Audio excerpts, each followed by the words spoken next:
Assalamualaikum warahmatullahi wabarakatuh. Waalaikumsalam. Selamat datang di podcast kami, tempat kita ngobrol santai tapi penuh makna tentang isu-isu yang dekat dengan kehidupan masyarakat. Saya Anindya Putri Larasati dan rekan saya Ina Rosalia. Di episode kali ini kita akan membahas topik yang sangat relevan dengan kehidupan sehari-hari, yaitu komunikasi pemerintahan di daerah digital. Di tengah pesatnya perkembangan media sosial dan arus informasi yang begitu cepat, pemerintah desa itu punya peran penting buat menyampaikan informasi yang jelas, akurat, dan dipercaya oleh masyarakat. Nah, hari ini kita sudah bersama Bapak Harun selaku Kepala Desa yang akan berbagi pengalaman dan pandangan secara langsung berdasarkan kondisi di desa. Yuk, langsung kita mulai.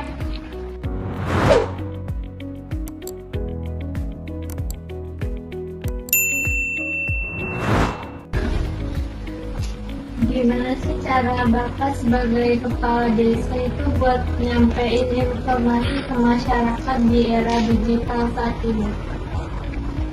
Oke, terima kasih atas pertanyaannya. Pertama, saya memperkenalkan diri. Saya Harun, Kepala Desa Waringin-Burung, Kecamatan Waringin-Burung, Kabupaten Serang, Provinsi Banten, Negara Indonesia.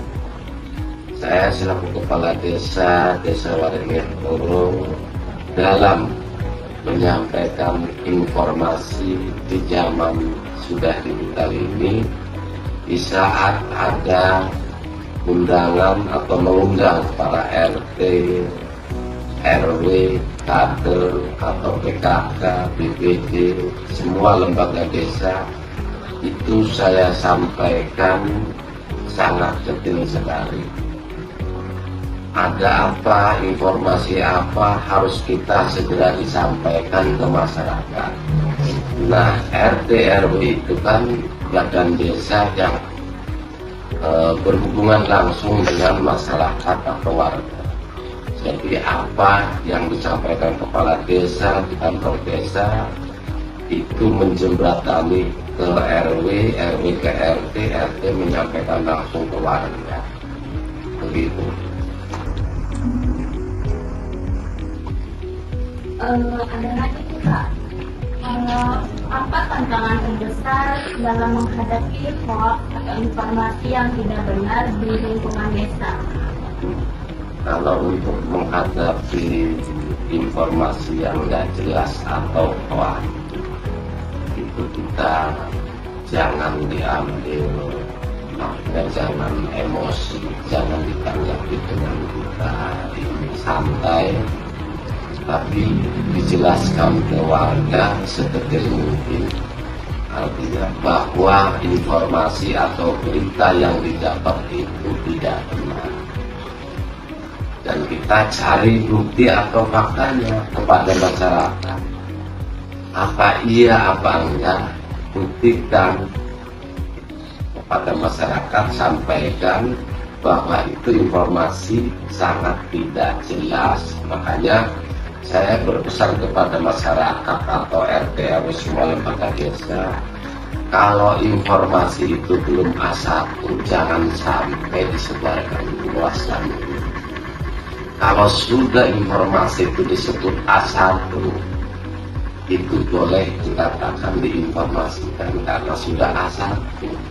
Kalau kita belum jelas informasi itu, jangan coba-coba menyebarkan atau menyampaikan kepada orang lain. Begitu.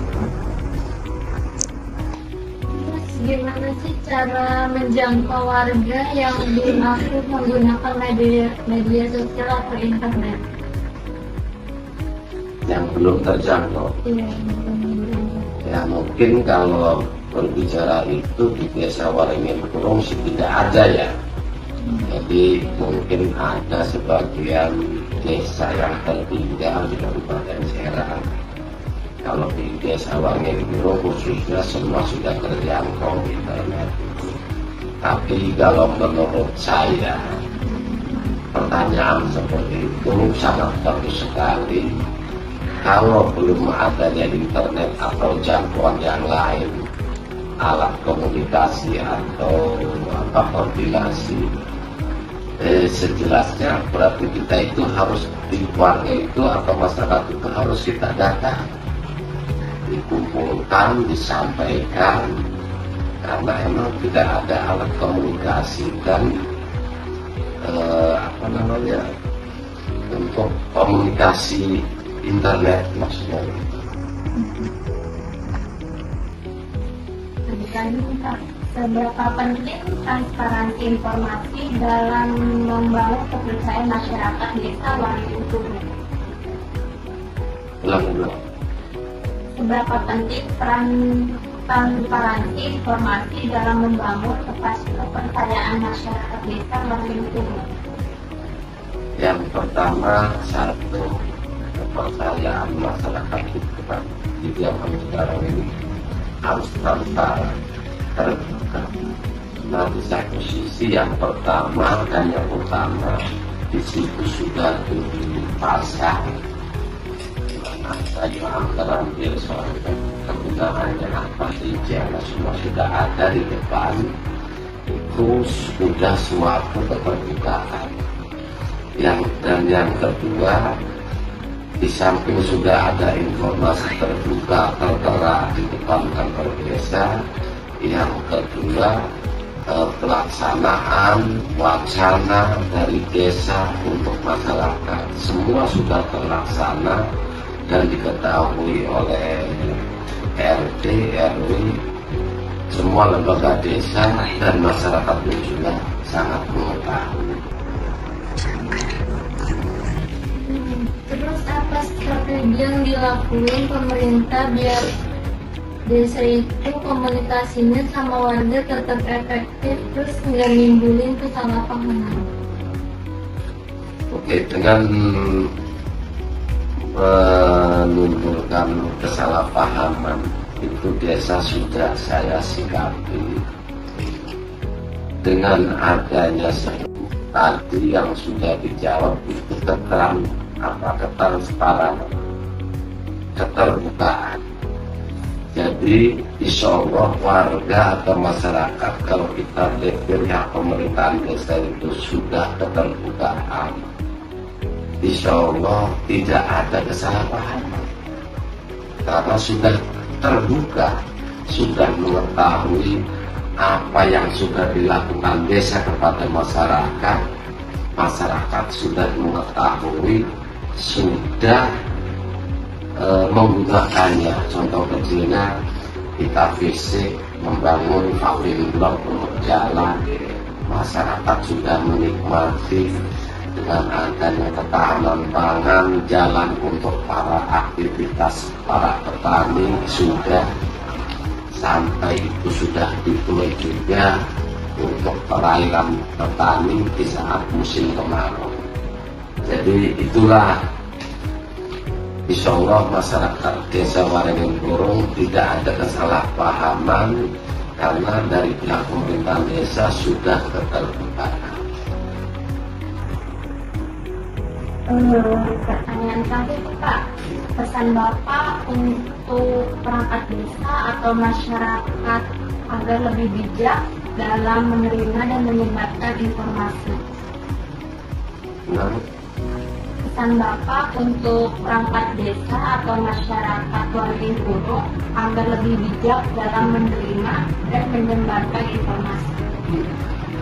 Oke, ini yang terakhir ya. Ya.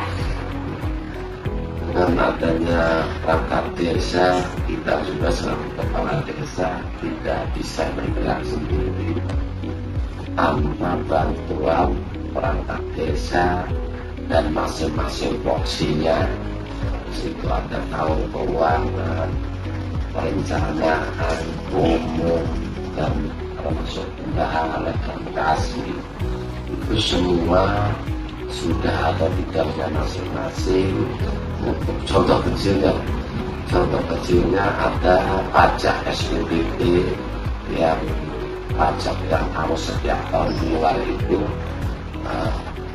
kepala desa juga menyikapi, coba diambil di iniin masing-masing masyarakat atau warga. Kalau di perumahan mungkin ada RT atau RW, dan diambilin, dijadikan satu kolektif, dibawa ke rumahnya RW, informasi ke RT, dikumpulkan, lalu suruh mengumumkan warga bahwa disuruh di sini di rumahnya Pak RW ada pengambilan SPPT pajak.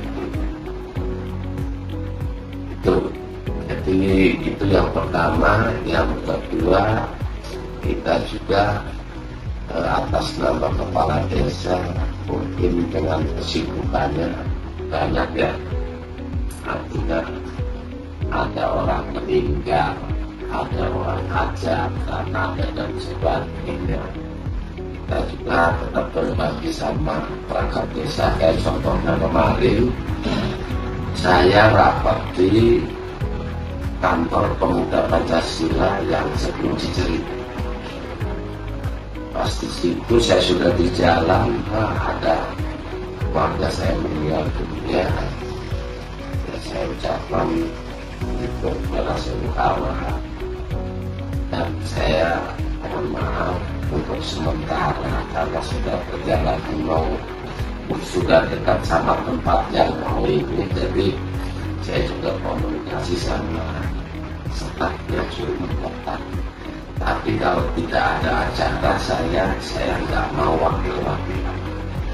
Akhirnya saya sendiri, dan saya jadikan itu, saya jadikan ajang silaturahmi semuanya. Kalau orang duka, kalau orang lagi selamatan atau hajatan, itu saya jadikan ajang silaturahmi.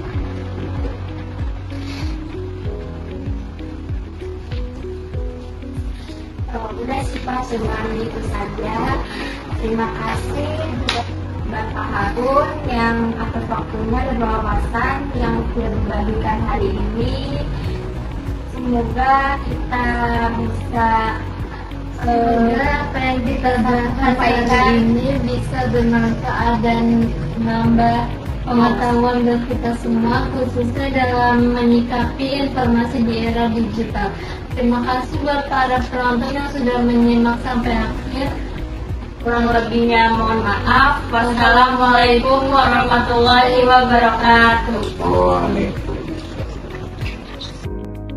Terima kasih sudah menyaksikan. Semoga dapat bermanfaat.